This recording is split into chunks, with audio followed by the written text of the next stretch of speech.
La Norvège suspend la prospection minière en eau profonde, une décision sous pression environnementale.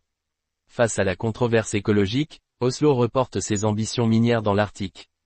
La Norvège a annoncé qu'elle suspendait la délivrance de permis pour l'exploitation minière en eau profonde dans ses zones maritimes arctiques.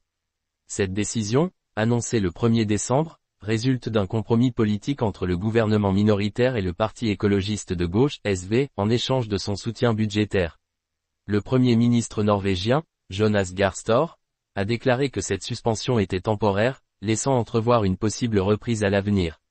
Cependant, le débat national sur l'exploitation des fonds marins est loin d'être clos. Les travaux préparatoires, tels que l'élaboration de réglementations et les évaluations d'impact environnemental, se poursuivent.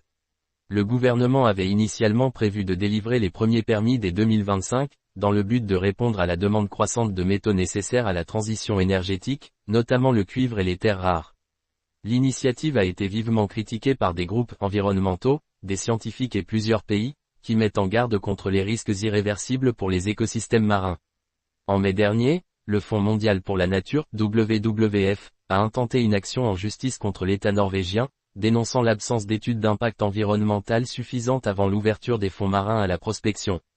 Selon le WWF, la faune et la flore des abysses pourraient être gravement menacées par les activités minières, mettant en péril des espèces encore largement méconnues.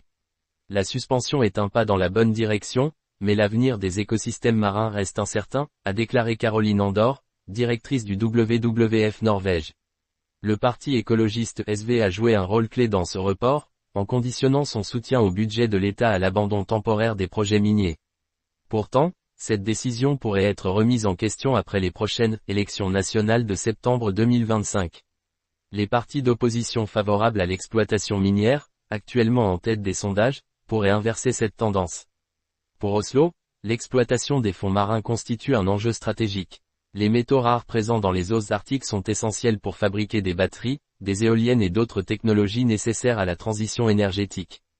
La Norvège, en tant que leader mondial des énergies renouvelables, cherche à sécuriser son approvisionnement tout en renforçant sa compétitivité économique. La suspension de la prospection minière en eau profonde reflète un équilibre précaire entre les impératifs écologiques et économiques. Si cette décision satisfait temporairement les défenseurs de l'environnement, l'avenir de l'exploitation minière norvégienne reste incertain, suspendu aux évolutions politiques et aux pressions internationales.